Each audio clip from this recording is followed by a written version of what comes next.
Assalamu alaikum warahmatullah. Okay, inshallah, we're going to start our broadcast. Assalamu alaikum warahmatullah. Can the sisters hear us? Assalamu alaikum.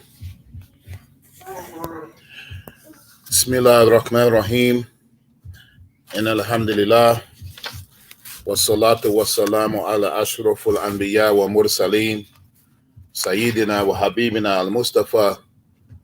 Muhammad ibn Abdullah, Rasulullah sallallahu alayhi wa ala alihi wa sahbihi wa sallam. Wa man tabi'ahum bi ihsani ila yawm ad-din. Wa la hawla wa la quwwata illa billahi al-aliyyil azim. Alhamdulillah, we'd like to welcome you all to our monthly family night. And for those who may not know, we usually do these family nights the first and third Saturdays.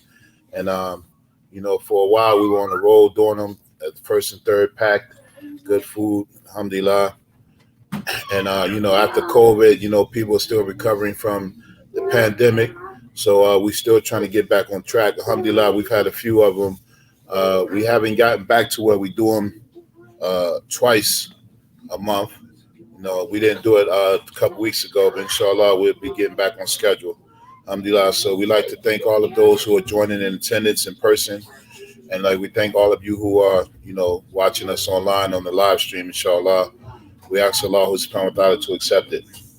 So one of the goals of these family nights is for us to join our hearts together, to get to know one another, and to try to keep this sense of community that's under attack, and in these times with social media and people being isolated and, people losing a sense of connection.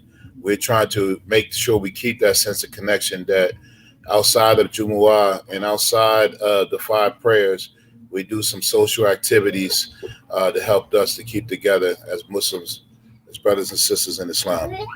So when we do these, we have good food and we just try to have a beneficial talk. So inshallah. So for all of those who are joining us online, welcome. All of those who are here, both brothers and sisters, welcome. We thank you for your participation. So when we do these family night talks, we try to make them revolve around, issues related to the family. And I try to concentrate mostly when I do family talks, really concentrate on the men and the boys, because, I'm a man, and obviously, and also the boys, is that we have a big task ahead of us as a people to make sure that our boys are being raised right and raised with virtues and qualities and characteristics that's going to help them to be leaders of the family. Because we all know it doesn't take much to see that manhood is under attack. Manhood is under serious attack.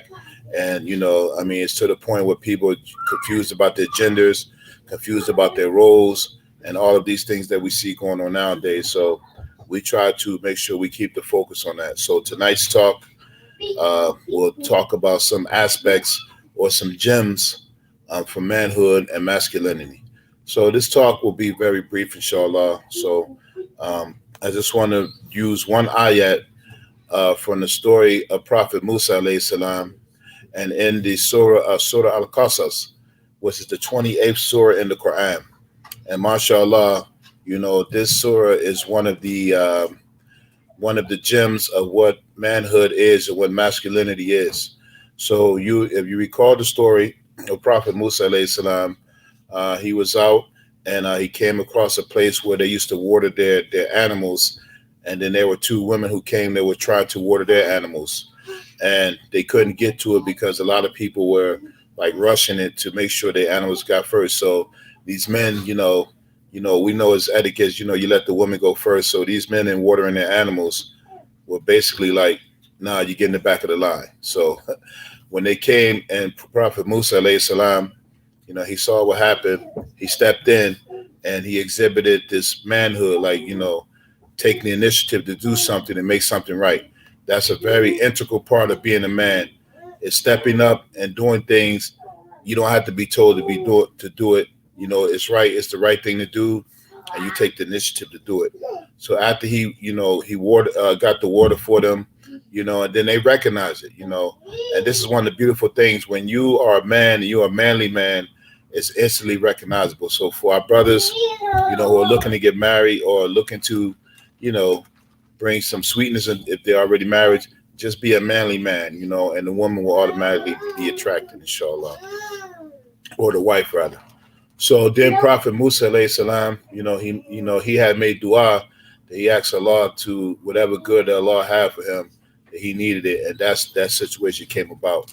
So then the story. One of the women came and they asked Prophet Musa alayhi salam, maybe you should come work for our father.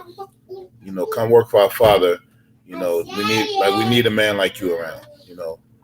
And so when men exhibit their value and their worth, they want to be around. So when they introduce uh, Prophet Musa alayhi salam to their father, the first thing the father said was like, which one of these you want to marry?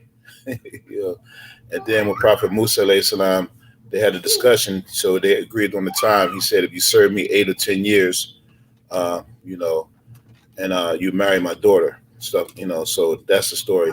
But I want to start on this talk after that section, after Prophet Musa alayhi salam, after he took one of the sisters in marriage, and then he left and he was going back to the place where he had left, that he fled from, because early in the story of Surah Qasas, Surah 28, where he struck the man and he killed him.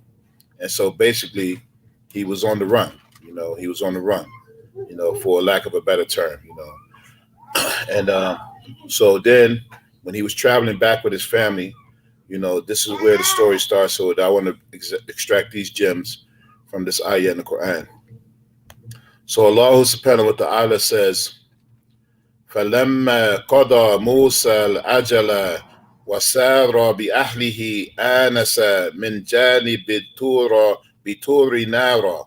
And it says, when Musa alayhi salam had completed the term we just spoke about, the 8 to 10 years that he agreed to serve his father-in-law, and he was traveling with his family, and it said that he perceived from the direction of the mount of Tur a fire. So this is one of the first elements of manhood that we have to try to extract, and we have to try to bring back to life, is that a man, he has to be aware of his surroundings. He has to have perception. He has to have vision. He has to have foresight. He has to be able to navigate, and especially, can you imagine in those times of Musa alayhi salam, you're traveling, at night, there are no street lights, there are no road signs. You're only going off paths that have already been walked down or treaded, or routes, and any kind of danger can come about. So as soon as Prophet Musa alayhi salam, you can imagine when he saw this fire, he saw it somewhere far off.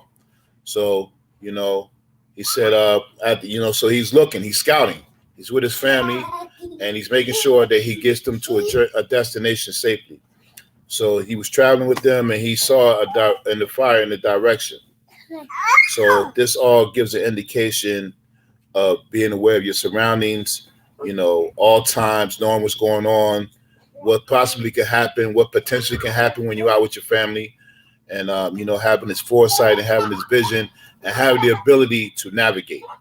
This is one of the spectacular qualities of manhood, or being a man, is the ability to navigate, the ability to get through storms, the ability to take the helm, and the ability to walk your family through any kind of trauma, and honestly, that's the roles of husbands, to navigate through the storms.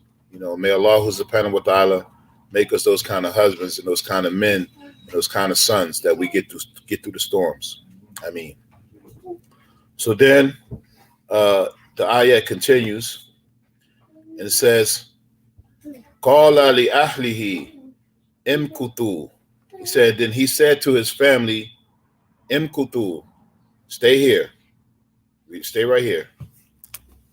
He said, "Stay right here." And then he said, "Inni anastu naron la'alli atikum minha bi khabarin aw jadwatin min an-nar la'allakum tastalu." He said, Stay right here. I'm going to go away. He said, perhaps I will bring you from there in the direction of that fire, some news, some cover, some information, or burning wood from the fire that you may warm yourselves. So here we have a couple more jewels of what manhood is and masculinity is that, a man has the natural inclination to be adventurous, to take chances, to engage danger, you know. So here are some of the jewels from this ayat or continuing of this ayat that he told his family to stay right here. And as a man, sometimes we got to go out and we got to address a situation, and it has to be a one man type of deal. Many times, in marriages, if there's dangers, perceived dangers, our wives, because of their nurturing nature, they'll tell us, no, don't go there, don't go over there, it's bad. And sometimes, we just got to do it. We got to check it out. We got to see what's going on over there. We got to address the situation. We got to face it, even if it's potentially dangerous. So he says, stay here. So this means keep the family safe. I got you. Let me go check out the situation. Addressing the dangers, not being afraid to address the dangers. And then another thing is that he had the intention, either or I'm going to find out what the situation is, or I'm going to bring something back. I'm going to bring something back. So I'm either going to come with some news, some more information. And the ayat says khabar. He's going to come back with some information about what's going on over there, so we know how assessing the situation, so we'll know how to move. Or I'm coming back with some wood for fire for us. So this is one of the another aspects of manhood that we got to go out, we got to go get it, we got to go get it out the mud, and we got to go bring it back home. And this is one of the things. This is also a sunnah of the Prophet ﷺ, that whenever he went on long trips or he went on journeys or he was out, on expeditions, when he came back home, he would bring gifts. And even if we're not on expeditions in these days and times now, we don't really have to fight for Allah's word to be uppermost in the land like they did, but we still have to represent Islam. So a good quality of man is to come home with some gifts, and you can just imagine what kind of gifts it can be, whether it's flowers or understanding what your wife likes or what your daughter likes or what your children like, not just your wife, but the family. Remember, he's traveling with his family, not just his wife. So, bring little gifts, bring little treats, bring little trinkets home. And maybe not in a situation to do it every time, but try to do it as many times as you can.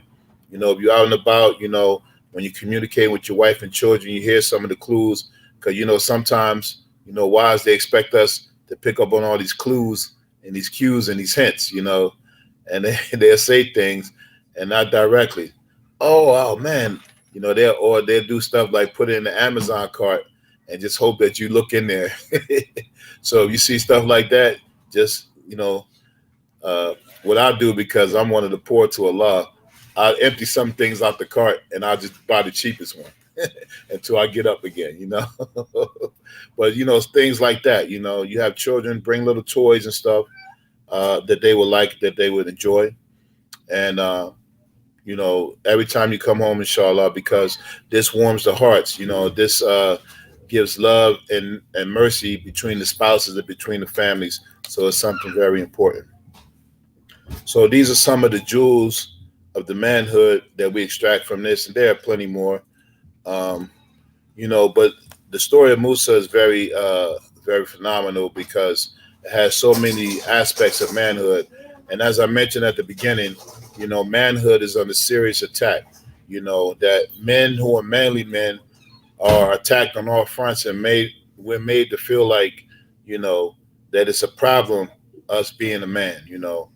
And so we got to fix that, and we got to live that and actualize that, and we got to pass that on to our sons, and and then be the example for our daughters to see. Because many times we have daughters, and we have to be the kind of men that they want to look for when they get married. So this is a communal obligation for all of us.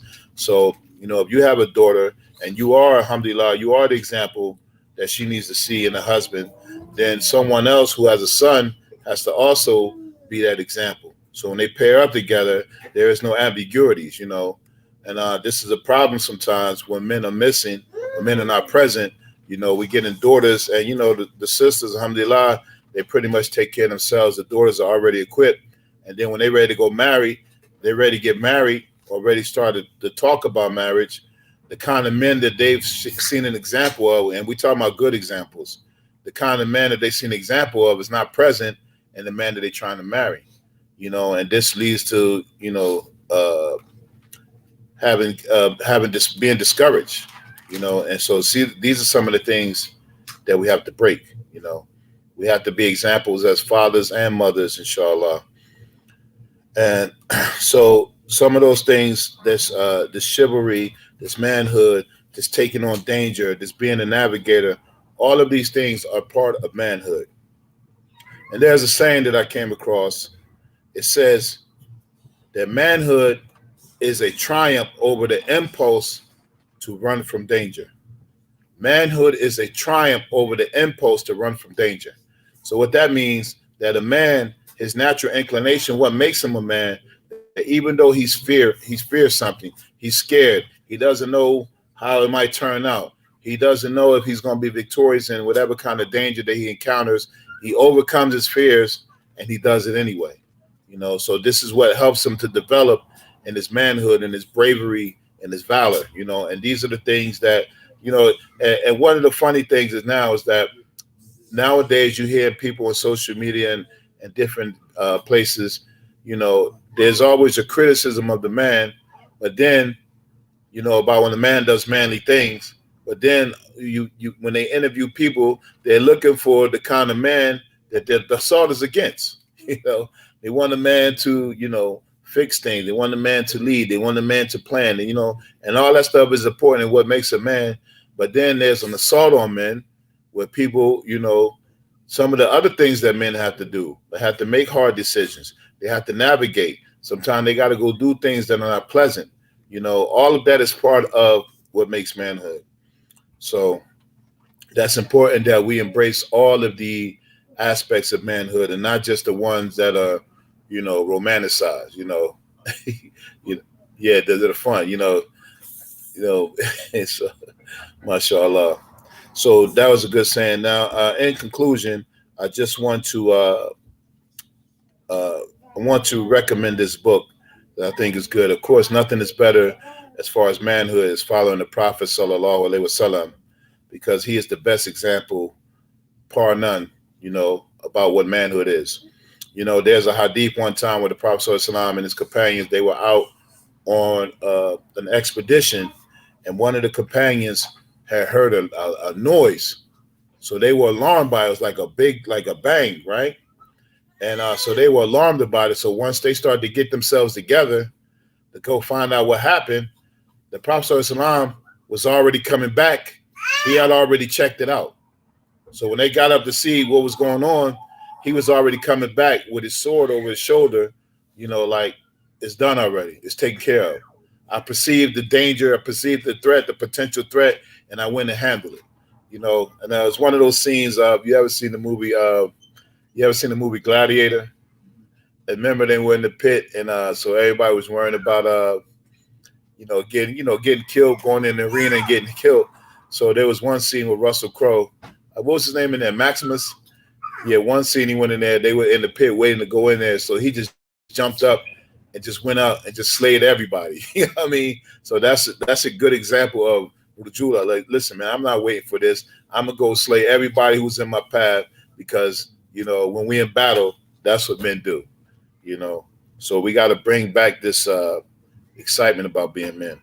So this book I was telling you about, there's a book that I recommend people getting, and it's called Manhood in the Making, Cultural Concepts of Masculinity. Manhood in the Making, Cultural Concepts of Masculinity, and the author's name is Dr. David C. Gilmore. Dr. David C. Gilmore. So this book is very interesting because when this book was published in 2014, it says that the Dr. Gilmore, that 20 years ago, before the publishing of the book, that he had set out and he wanted to do like a kind of research project, and he wanted to do like an analyzation of how masculinity is described across cultures. So some of those people, they got money, they got time, they got resources. They could travel around the country and record stuff and all that. So this is what Dr. David Gilmour did, and so this book was like 20 years in the making. So in the writing of the book, so he wanted to find out how is masculinity perceived around the world, because what may seem like manhood and masculinity in one culture might not be the same in another culture. So in his research and in his gathering of data, he said what he discovered, that far from being exceptional and widely divergent, conceptions of what constitutes a real man have been common and consistent throughout time and around the world. So in other words, he's saying that what makes a real man is not too different around the world. So, and then he says, a distinct code of manhood has not only been part of every nearly society on earth, whether agricultural or urban, pre-modern or advanced, patriarchal or relatively egalitarian. These codes invariably contain the same three imperatives. And he said that a male who aspires to be a man must possess these three things. And he calls them the three P's of manhood. Can anybody guess what those three P's stand for? The three P's of manhood, according to this book. Huh? No, not peace. This author, Dr. David Gilmour, he said he came up with his study and his research that manhood across civilization boils down in his research to what he calls the three P's of manhood. He said that all manhood across cultures revolve around these three P words, not puberty. That's the beginning of, you got to hit that to get to manhood, right? He said that any male who aspires to be a man must possess these three. Not power.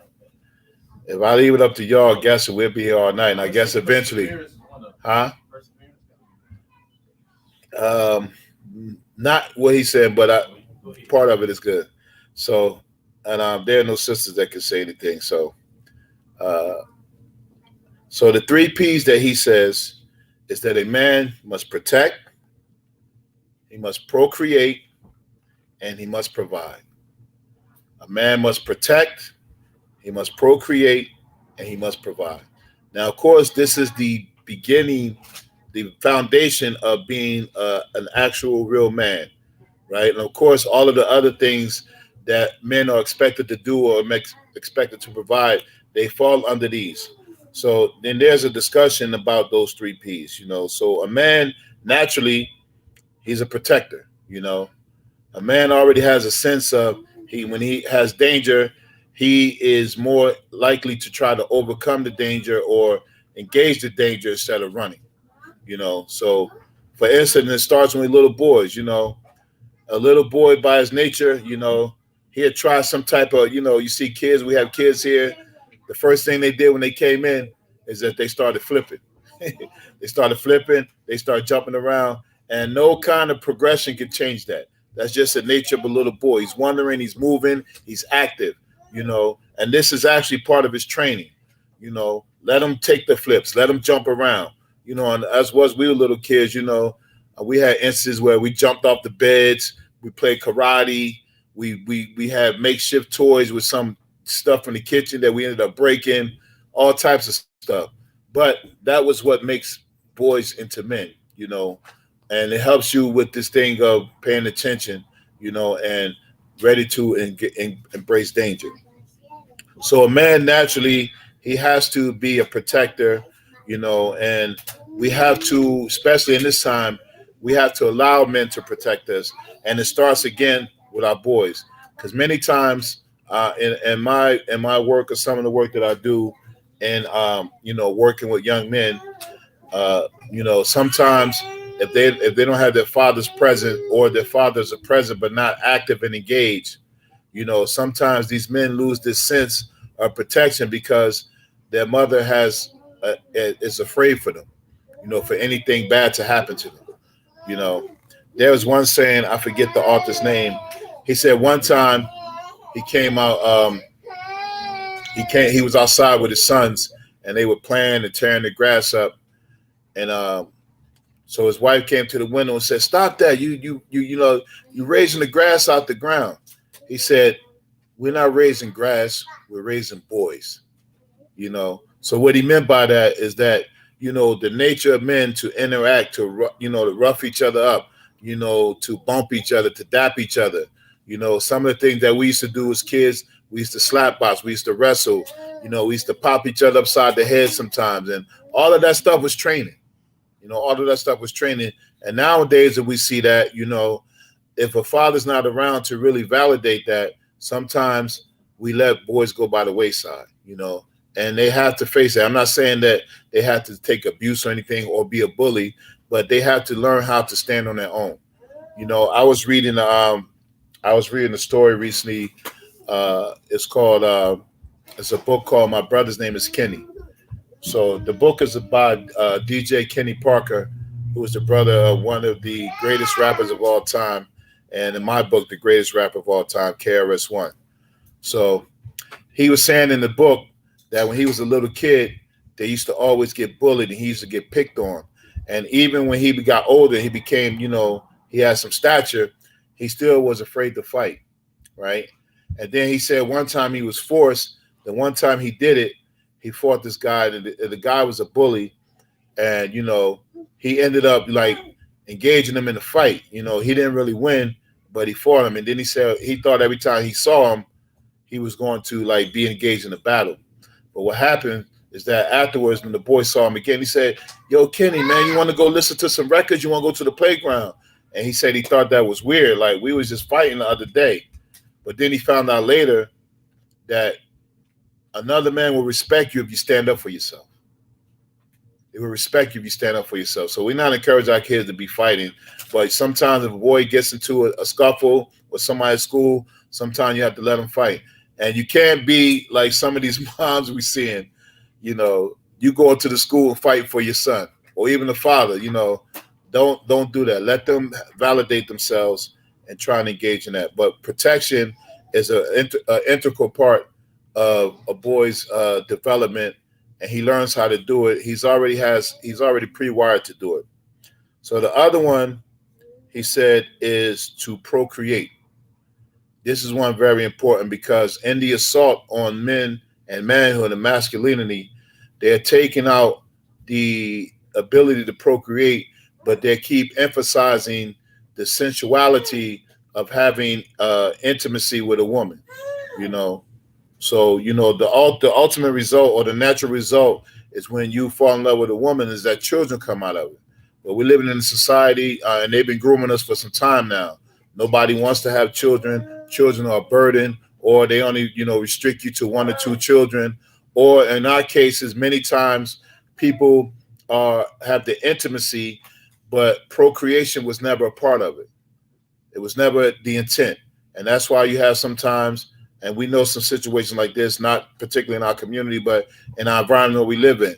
A sister might have got pregnant by a guy, and then all of a sudden, he's like, it ain't mine, or any of those scenarios that you might come across. But there was never an intent to have, this energy of intimacy, which naturally produces offspring. And they're taking away this thing to not want us to have kids and, stuff like that. And so then we just stuck with the intimacy. And a lot of those situations where people get together based on intimacy, that's what they call toxic today. They call it toxic, and you see it nowadays, men and women trying to, on social media, attract each other with all types of, hypersexualized behavior. And, you attract the wrong kind of person who only one thing, and you're reading more common now where people are flying out to different places, to be with somebody and they're getting ghosted. A couple situations, people got hurt and killed. Somebody flew halfway across the country and the person wasn't thought who they were, But But the only thing they had in mind was all of the TikTok videos where the woman was twerking and, making all these, sexual innuendos. And then the person that you met wasn't the one. He didn't want to go meet your father. He didn't want to go home to your mom. He didn't want to wife you, you know. And so this has been plaguing our, society. So we have to bring back that, along with intimacy and the joy and the pleasure of a woman, there is procreation, and then and with that we have to teach our, boys to have chivalry, to have finesse, to know how to talk to a woman, to know how to give gifts to a woman. Some of the things, how to, like seduce a woman or have courtship, opening the doors, giving her gifts, writing notes, writing letters, and one of the things that really disturbs me, two things actually, is I've seen people walking down the street, and it shouldn't bother me this much. But if I see a man and a woman walking down the street, and I see the woman walking on the outside of the curb, it shouldn't bother me that much, but it does. I be wanting to stop, like, yo, man, get on the outside. I don't know why that bothers me, but it does. It's just like somebody didn't get no training. And then the other thing is that we have to teach our boys how to respect women in the way that they talk to them. And a big part of manhood is that I don't want to say you have to take abuse by a woman, but you have to listen.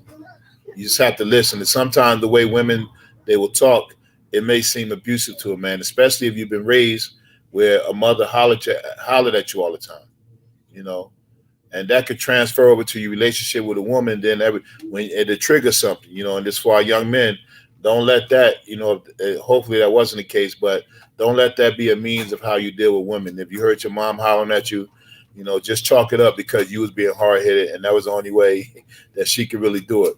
But when you finally, start pursuing, relationships and marriage, don't let that be a way that you will deal with women and stuff like that. So procreation, that they're taking this out of this. So in that, how to, take a woman under your care, how to charm her, how to make her smile, how to make her laugh, how to engage her intellectually, how to, make her be like, man, I'm really liking what he's talking about.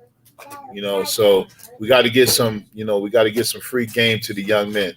So there's a saying, right? It said that the way to a woman's heart is through, it's which way? Some of our adult men don't even know this. The way to a woman's heart is which way? See if anybody comments.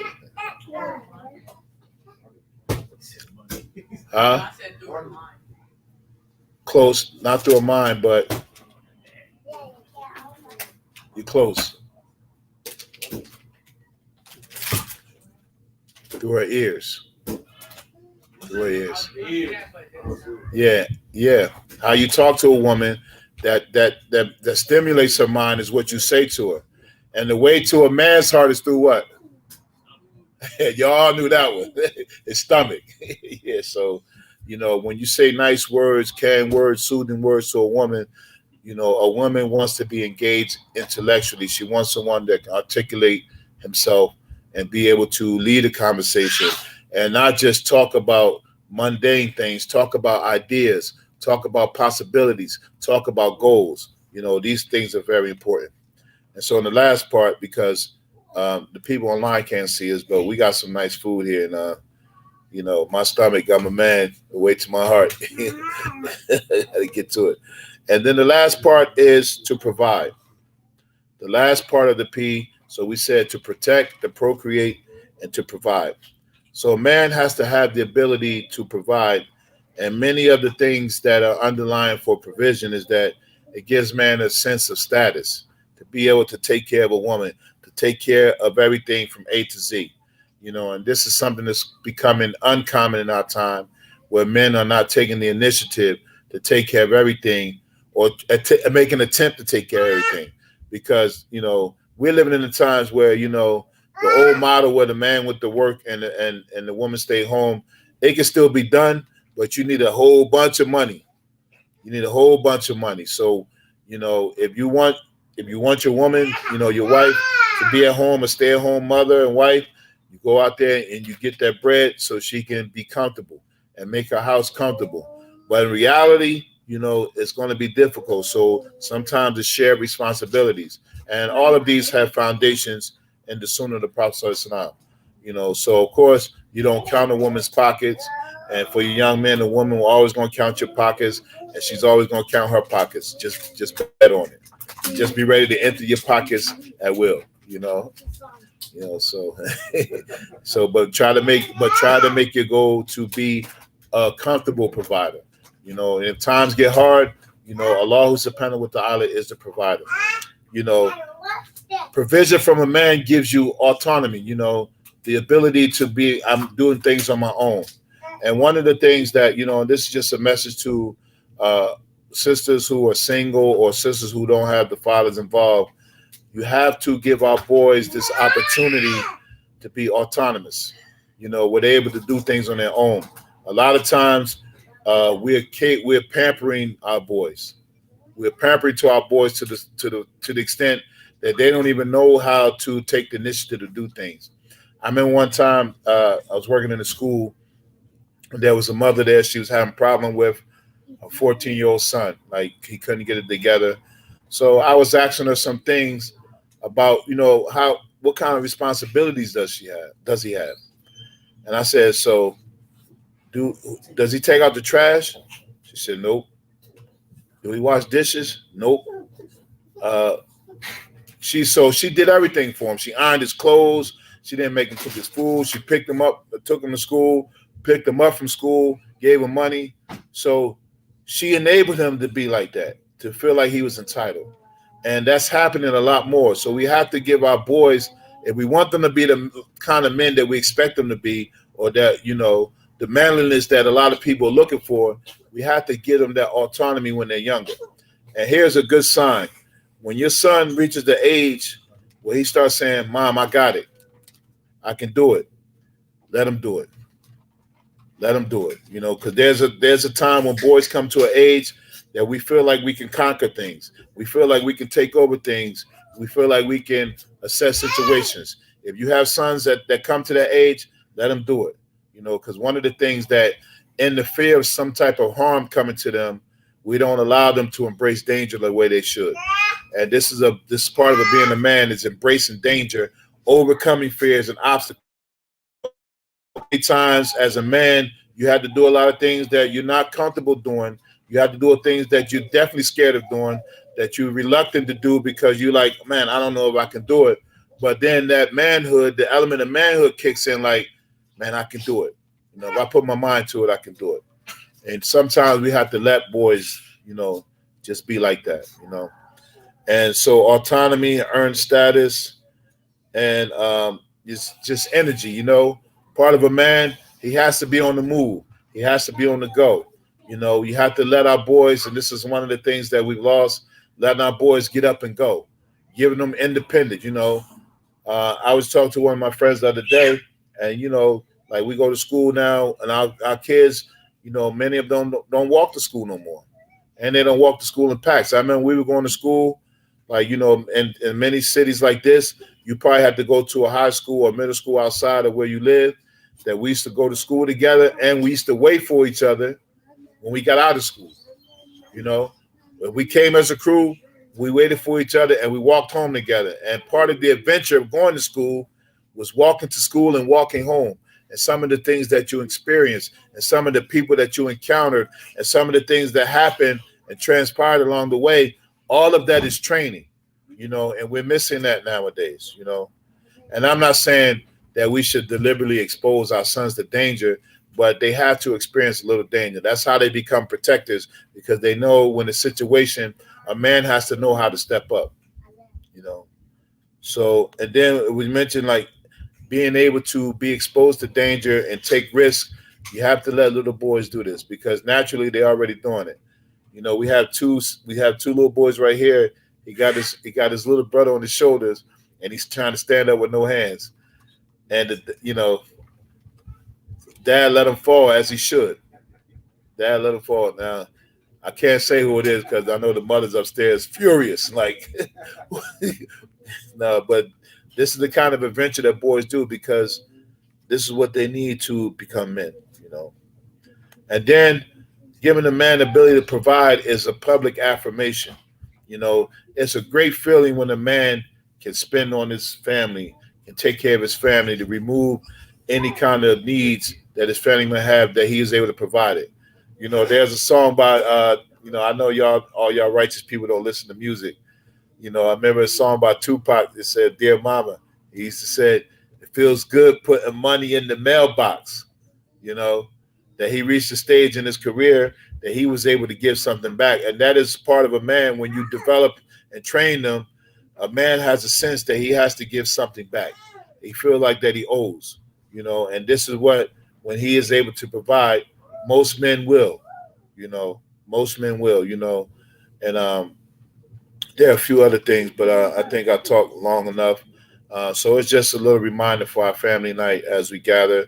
It is not just for food and good feelings, just to remind ourselves, you know, of some beneficial things that we can use. Inshallah, we hope the talk was, you found it to your liking. It was beneficial. We ask Allah subhanahu wa ta'ala to accept it. We thank all of the people who tuned in online to listen to this talk. Please make dua for us, inshallah. And we ask Allah subhanahu wa ta'ala to forgive us for any mistakes.